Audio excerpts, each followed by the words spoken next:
I write this as a reminder, a confession even, a way to put into words the things I've seen and heard, things no one would believe. I've spent years convincing myself that it all happened to someone else. But that's not the truth. This story starts in a quiet town, a place that shouldn't exist on any map. Tomskog, a town where rules don't apply, where people disappear without a trace, and where even the police don't follow the law. I came here to do a job, but what I found was something else entirely. If you're ready for a tale of horror, mystery, and things that defy explanation, keep watching. And don't forget to hit like if you're drawn into the story, subscribe so you don't miss the next part, and share with someone who loves a true mystery. I write this as a reminder to put all that I've seen and heard into words. For far too long, I've looked back on these past few years as something impossible, something that happened to someone else. But that's far from the truth, even if the truth and I have always had a tentative relationship at the best of times. Consider this a confession, a peek behind the curtain of something I never would have believed. Let's start from the top. My mother was a police officer in a busy metropolitan area. I never wanted to be a police officer like her, but it seemed inevitable. No matter what I tried to study, I would always fall back on that familiar role. The lawkeeper, arbiter and diplomat, the one who settles disputes and held people to their word.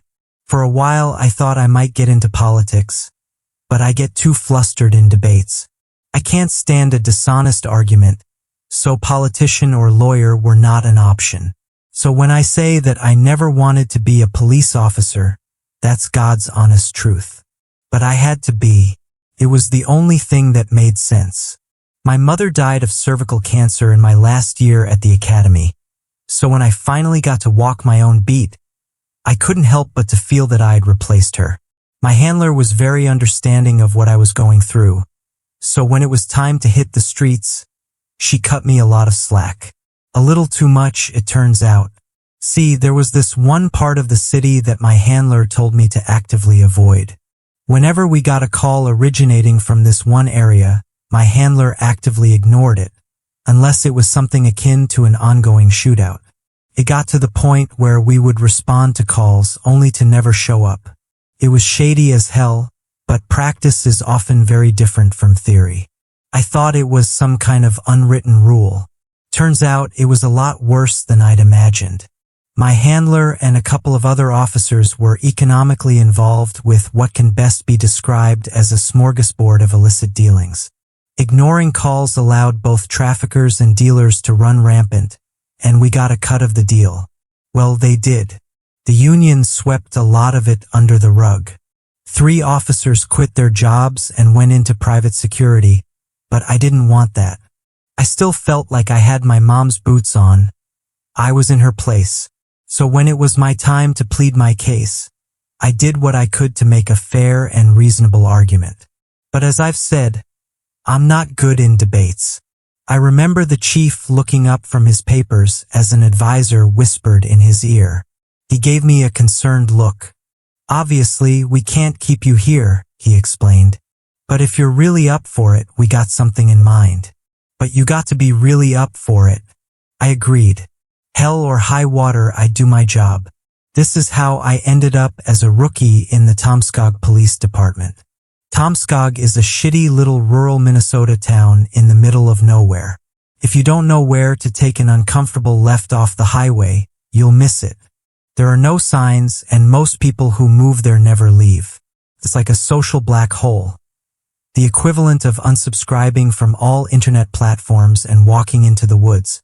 According to the chief, a lot of officers with questionable backgrounds were given a chance to work at Tomskog PD. Not because they desperately needed people, but because it was a good way to gain some brownie points with the local government and keeping the union happy. In fact, people with questionable ethics were encouraged at the Tomskog PD. I thought it might have to do with a lack of action. I mean, a bad cop can't really do any harm if there's nothing to do. I got to the station on a foggy November morning after a hasty over-the-weekend move. There was space for 2 squad cars on the lot out front, but both were out on patrol. A shoddy white plastic sign with Tomskog Pity hung outside, along with the town seal, a blue sunflower on a golden shield. I'd never seen those things before I got to Tomskog, but all of a sudden, they were everywhere. 6 people looked up from their desks as I entered. Most of them paid me no mind, but the sheriff painstakingly got up from his chair to greet me. A man in his early 50s with the build of a human meatball and the handlebar mustache of an ex-wrestler. He reminded me of a cartoon character, only with less of a smile. "Mason Brooks," he said, offering a meaty hand. "My condolences." "Excuse me?" "My condolences," he repeated. "I imagine you ain't too excited to be here." "Oh, yeah, no, it's fine," I said. "Happy to be of service." "You shitting me?" he laughed. "Well, ain't you the belle of the ball?" He gave me the tour of the place. The armory, the evidence lockup, the holding cells, and of course my desk. If he hadn't pointed it out, I would have thought it was taken already. There was an unwashed coffee cup and a candy wrapper on it. "Don't mind that," Mason said. "People kinda come and go. Didn't figure this place would have that kind of turnover. You'd be surprised." He picked up a name sign from the edge of the desk. It was blank. I met my partner as he abused a vending machine. He was a balding man in his late 30s, wearing a kind of pinkish round sunglasses that made me think of John Lennon. I offered him a bill to try the machine again, but he waved me off. "If you hit it just right, you don't have to pay," he said, giving the machine another bashing.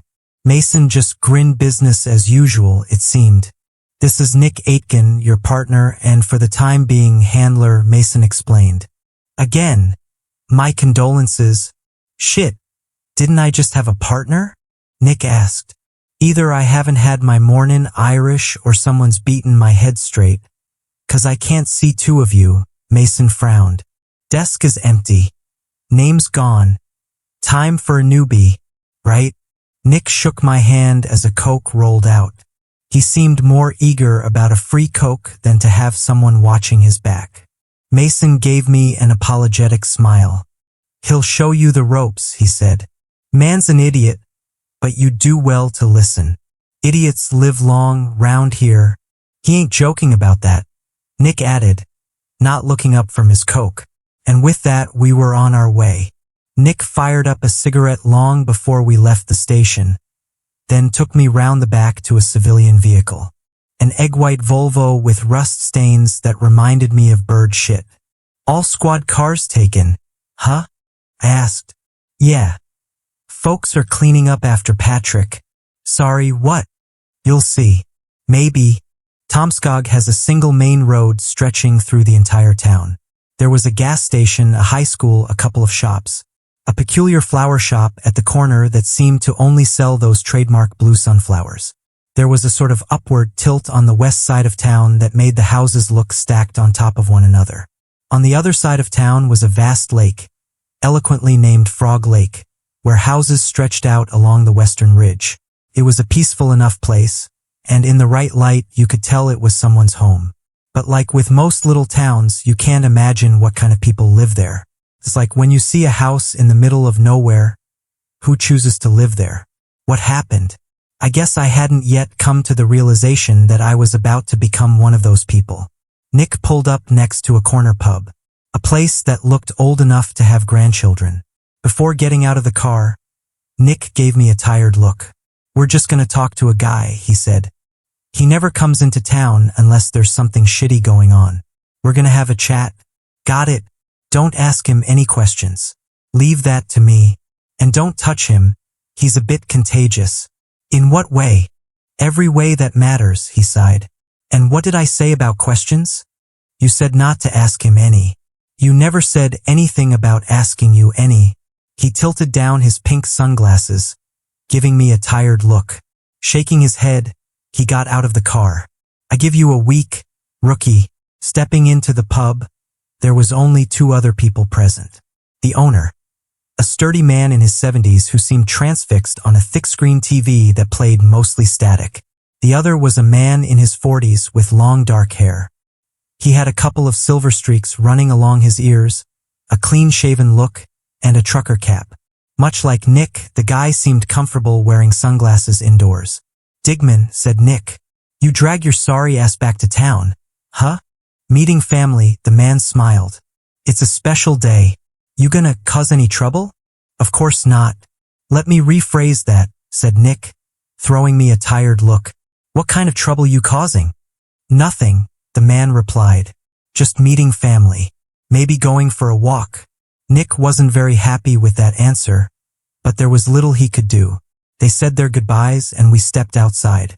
The moment we got out, Nick fired up another cigarette and called it in. "Digman's up to some shit," he spoke into the radio. "Keep a tail on him." Mason's voice came through. They didn't seem to bother with codes or formalities. "Nick, you're a snake. You're all tail. You stick to him." "Come on," Nick groaned. "The newbie can do it. Do we need to have a discussion about the division of labor?" Nick took his hands off the radio and looked up at the sky with a sigh. "No, sir. That was our first assignment. Spying on a civilian for no obvious reason. We saw how he met a shady-looking young man in his 20s, and the two of them spent a lot of time talking, eating nachos and catching up. Meanwhile, I was trying to pass the time by getting to know Nick and the town a little better." "Tell me something," I said. "What makes being a cop here different from everywhere else?" Nick adjusted his sunglasses. "We don't sign reports," he said matter-of-factly. "What do you mean?" "I mean what I said, rookie. We don't sign reports." "Of course you do. Everyone does." "Well, we don't." He looked back at Digman through the window, deeming him not to be an active threat. "I mean, yeah, we got paperwork, but we don't really do it," he clarified. "Say you find a dead guy in an alley with his throat slit. What did you do?" That's a crime scene. You gotta dash." Nick horked up an air. Sound like the wrong answer at a game show. "You say it's an accident, you file it, and that's that. That's what you do." "Hell no." "Hell yes you do. And you know why?" He turned to me, looking over his sunglasses. Something stern came over him. "Because if you don't, people die." He explained it as best as he could. The Tomskog PD never truly investigated anything on paper, because if they did, there'd be people coming by to ask questions. Questions like why people kept getting murdered, or why there were so many accidents out by Lake Adabat. And with questions, there'd be investigators, reporters, and government agents. "We can't have that," Nick continued.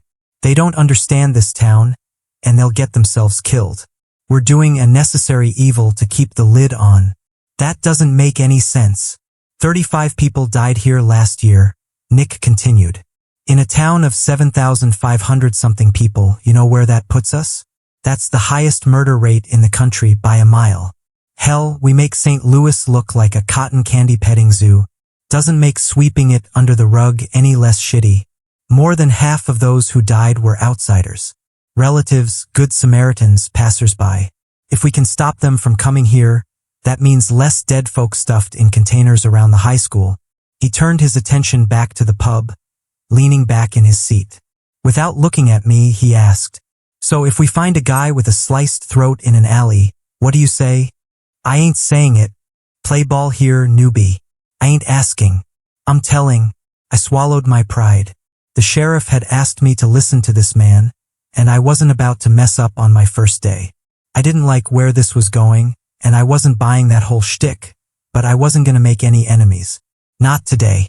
"Sounds like an accident," I said, rolling my eyes. "Awful stuff. A goddamn tragedy." Over the next few days, Nick and I tailed this Digman fellow, but there wasn't much to see. He kept to himself most of the time. Instead, we ended up going around town, responding to various requests and reports. Mostly domestic stuff, but a few odd cases popped up here and there. For example, every squad car had a BB gun for shooting frogs. We spent a good couple of hours on that. When asking about it, Nick just told me we did it to keep folks from catching the nastiest headache of their lives. He did not elaborate. There were other cases as well. We had to get a woman who'd eaten a bucket of dirt to a hospital. We had to take down fake stop signs that someone had put up by the road leading out of town. Once a week we had to go to the closed-down Tomskog Public Library and burn a copy of the Diary of Emmett Rask, who seemed to come back on its own. It was clear that this town was nothing like I'd imagined. This wasn't your average small-town kind of living. This was survival in a place where basic rules of life seemingly came and went. Much like the many rookies of Tomskog PD.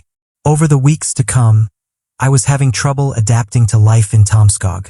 We were filling out half-assed reports that sometimes outright lied, and no one seemed bothered by it. I started to feel a sort of resignation. My colleagues took notice, but there wasn't much they could do. Nick was actually pretty sweet about it. He tried to show me around town and introduce me to the various folks who lived there. It was clear that he was making an effort in his own casual way.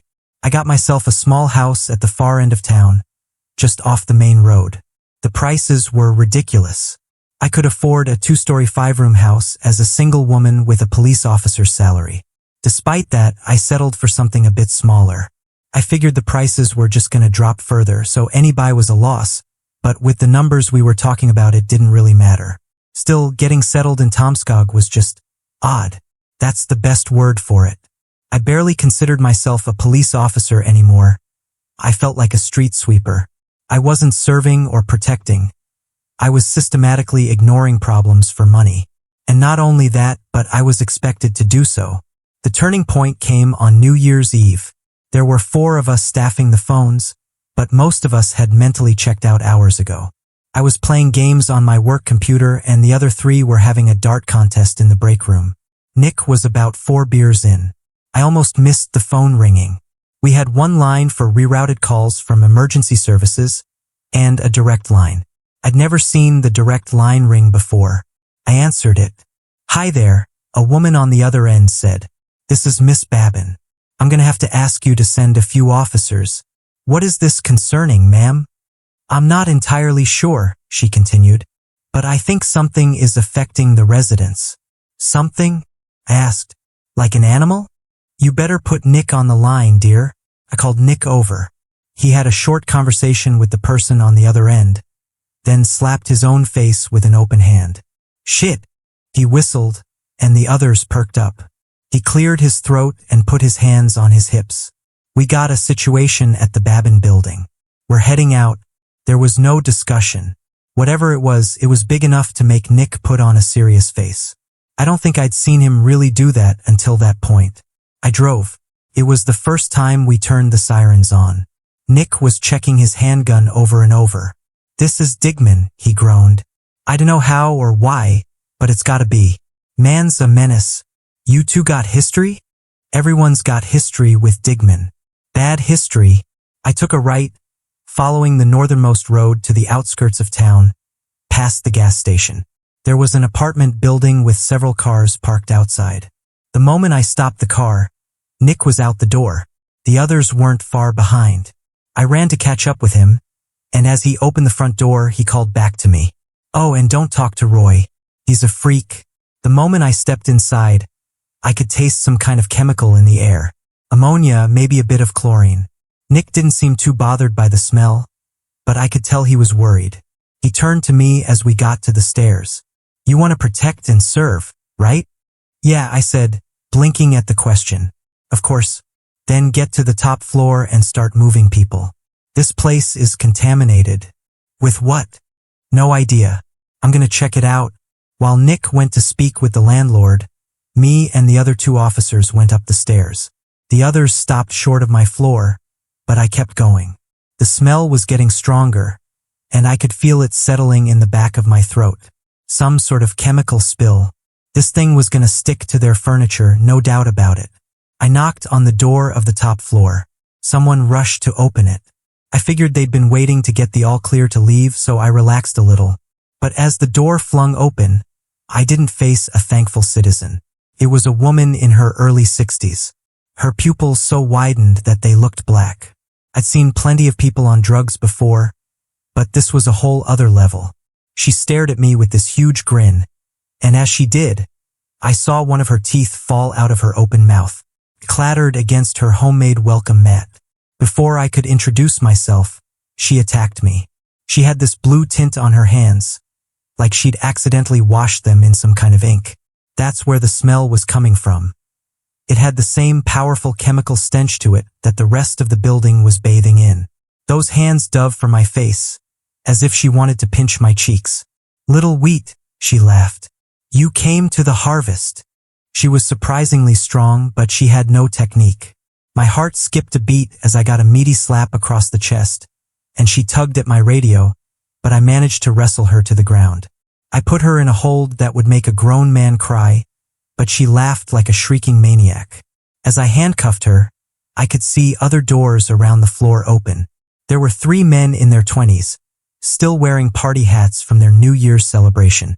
One with the blue stuff coming out of his ears, another from his mouth. The third looked like he was crying it. Another door with what looked like a married couple and a young girl. Yet another door with an older man, wandering out in nothing but his stained underwear.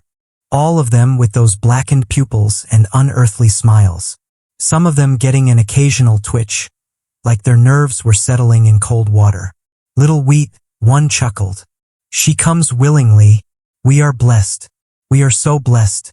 And still, the old woman under my knee laughed herself hoarse. I was outnumbered. They sprang to action, rushing me, almost tripping over one another. I dove into the old woman's apartment, kicking the door closed with the heel of my boot. I hurried up to lock it, and as they piled up against the door, I tripped backwards, knocking over a vase. The attackers were throwing themselves at the door with wild abandon. Yes, she plays," someone laughed. Come see the harvest. Little wheat." I was cornered on the top floor. I touched my radio, but I couldn't get a message through. Everyone was talking all at once. I wasn't the only one panicking. This wasn't just happening on my floor. I had my taser and my firearm. I was trying to make sense of it in my head. Sure, it'd probably get swept under the carpet one way or another, but I'd never fired my gun at a living person before. Was my first time going to be firing openly at 7 civilians, one of which was a child? Was I even capable of that? But as the door buckled and the door frame creaked, I was going to have to make a tough decision. Would I fight to live another day or accept whatever may come? What kind of protect and serve would I represent? Another slam at the door. I needed time. I needed something, anything.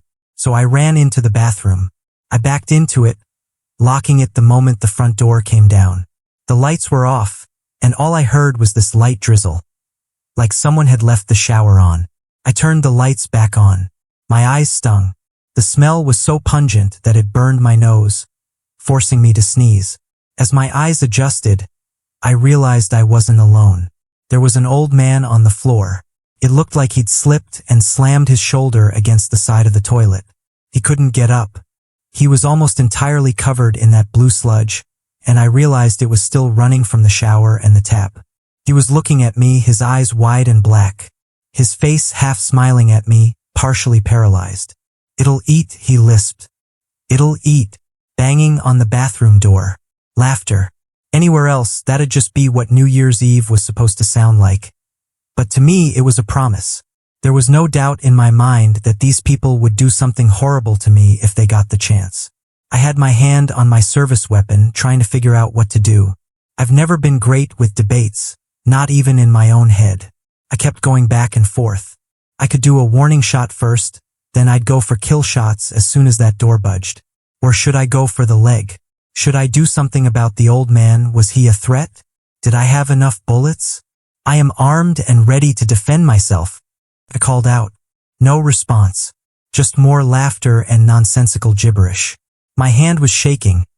I was more scared than I'd realized. "I will fire," I yelled. "I am warning you. I will shoot to kill." Nothing. If anything, it just made them cheer even more. Louder. Eager. "Little wheat.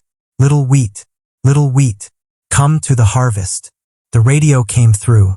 "Nick, what's happening up there?" "They're breaking in the door," I yelled back. "I need backup." "Hide," he screamed back. "Can you get to the bathroom?" "I'm locked in. It's that chemical thing. It makes em crazy." I looked at the shower. It was still running, making a viscous goo that dripped at a steady pace. The door buckled. I saw the flash of a black-eyed, grinning face as the hinges struggled. Another voice came through, the woman from the phone. She was using Nick's radio. "They use the smell," she said. "If you can smell like them, they won't attack." Looking at the running shower, I had an idea. Sounded insane, but this town didn't play by the rules. I was gonna have to adapt. I put my service weapon away and pulled down the shower curtain, wrapping it around and over me like a cocoon. Then I stepped into the shower. I watched the blue goo run off of me. Even through the plastic, it felt warm to the touch. Whatever this was, it was downright toxic, no doubt about it. As the door gave way with a crackling wooden bang, I pushed myself into a corner, hoping for the best as the shower kept running. They all slowed down to look at me, all those eyes turning my way. Even through the blue-tinted haze of the shower curtain, I could see their exaggerated grins, their nonsensical words rotating into something new, something calmer. Joined the harvest, yes. Yes, joined. The reaper. The reaper came. Thank you. Thank you, little wheat. I clutched the shower curtain close to me, begging that I wouldn't get any blue stuff on me. It ran right off, but soaked into the soles of my shoes. I can't overstate how awful the smell was, and as we all stood there looking at one another, I was coming to terms with just how screwed I might be. They could reach me in less than a second if they wanted to. And even if they didn't, the fumes of this thing would be enough to send me sprawling to the floor in a matter of minutes. I wasn't getting any air, no matter how hard I breathed. It was like my lungs were coated with something sick. I was blinking to stay conscious. What the hell had I been thinking? This was like trying to save yourself from drowning by wrapping your head in a plastic bag. It was just another way to suffocate. I couldn't feel my knees, but they were locked upright. But even with the tiniest sway, I'd fall like a Jenga tower, and that'd be it. I felt my fingers touch the tip of my service weapon. Maybe it wasn't too late. Maybe I could just kill 'em all and be done with it. But no, I couldn't. I was losing control. Couldn't move my thumb. I'll fire, I wheezed. I have a right to defend myself. I dipped in and out of consciousness, leaning against the wall. There was commotion in the other room. A couple of people left. A few stayed to look at me. I could hear the crackling of a taser, breaking furniture. I didn't recognize the voices, but I could hear the trained cadence of other officers. I must have blacked out at some point. I tried taking a step forward and ended up collapsing on the floor. The shower curtain unfurled, all covered in blue, staining the floor like one of the town's trademark blue sunflowers. I ended up face to face with the old man. We shared a moment just looking at one another across the bathroom floor. Him grinning like a maniac, me just trying to stay conscious. "Why are you smiling?" I whispered. "Because it's all a joke, little wheat. And it's so funny." Seconds later, someone grabbed me by the shoulders. I was dragged out of the apartment, getting a quick look at what had happened. We'd gotten backup for other officers, including Sheriff Mason himself. The attackers had been tossed, zip-tied, and handcuffed. They just pushed the kid into a wardrobe and barred the door. As my vision cleared, I watched Nick taking off my boots. "It hasn't soaked through," he sighed. "You'll be okay." "Sorry, I didn't help." "You kiddin'?" He scoffed. "No casualties. A couple broken bones and a few bruises. Yeah. But these people are gonna be fine." He looked back into the apartment. They were still writhing around, moaning about harvests and wheat. Nick shrugged, looking back at me. "I mean, kind of fine. In the hours to come, the remaining people were evacuated. Most folks would recover after a couple of thorough scrubbings. Others had to be hospitalized." I spent the next few hours sitting in our birdshit civvy Volvo, trying to figure out if my legs were to be trusted yet. I could still taste the ammonia. I was going to need 100 showers. I caught a conversation between Nick and Mason. The sheriff was furious as to how they hadn't prepared for this. Nick recounted every call we'd checked out over the past few weeks, and nothing stood out. That is, until he got to John Digman. He said he had family in town, Nick explained. They were going to catch up. "Going for a walk," I smiled. "Doesn't sound too bad." Mason turned to me slowly, then back to Nick. Go for a walk? Mason frowned. He said that? John Digman said he was going for a walk? Not specifically that he was, but... Yeah, said Nick. So what? And you're telling me this now? Mason looked like he was about to beat Nick with his own shoe. Instead, he bit down on his handlebar mustache like an improvised binky. He's doing it, Mason sighed. That rust-brained possum fuck is gonna do a goddamn year walk. A what? Mason pushed Nick up against the hood of the car, pointing at him with his entire hand.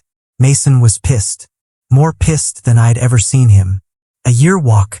Get your mom's tits outta your ears and perk up, you scab-faced shitlicker. A year walk. Mason walked away, putting his phone to his ear.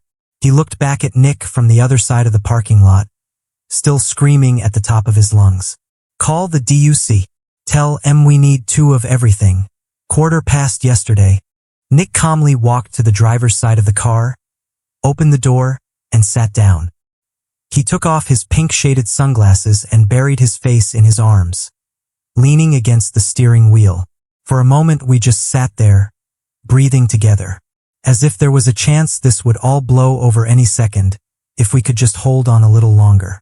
Nick leaned back, keeping his eyes closed. I felt like I had to say something. I take it that calling the DUC is bad. Yeah, he nodded. It's bad. How bad are we talking? He looked at me with a kind of earnest sympathy that I'd never seen in him before. This was taking a toll. A real toll. This wasn't silly glasses Nick. This was I got bad news Nick. He opened his mouth, but all that came out was a stutter. Finally, he just threw up his arms in surrender. No idea. But it's as bad gets. This is the emergency glass you break after all other glass has already broke. The alarms that other alarms pull to get out of trouble. The worst. I'm counting on overtime then. It was a comment to lighten the mood, but Nick just shook his head. Without a word, he got out, leaving his pink sunglasses behind. He walked off, screaming expletives as he dialed the longest number I'd ever seen. All the while, the New Year's Eve celebrations were going strong. Rockets and lanterns lighting up the sky to distant cheers. Warmth returned to my hands and feet. I was beginning to understand. When they said the town of Tomskog was unlike anything else, this was what they were talking about. It wasn't just some hick town in the middle of nowhere. It was a place where the rules were different. And where rules are different, laws had to be different. This wasn't just the place where the bad cops go. We were a necessary evil. And in the months to come, that was going to be a hard lesson to learn. Tomskog isn't just a town. It's a place where the rules we know no longer apply. And I was a fool to think I could keep the peace here. They sent me here to keep things quiet, to cover up what can never be explained. But now I'm a part of it. This is only the beginning. If you want to know what happened next, stay with me. Like this video if it left you chilled. Subscribe so you don't miss the rest of the story. And share it with someone who loves the strange and the impossible. Because in Tomskog, the horror never ends.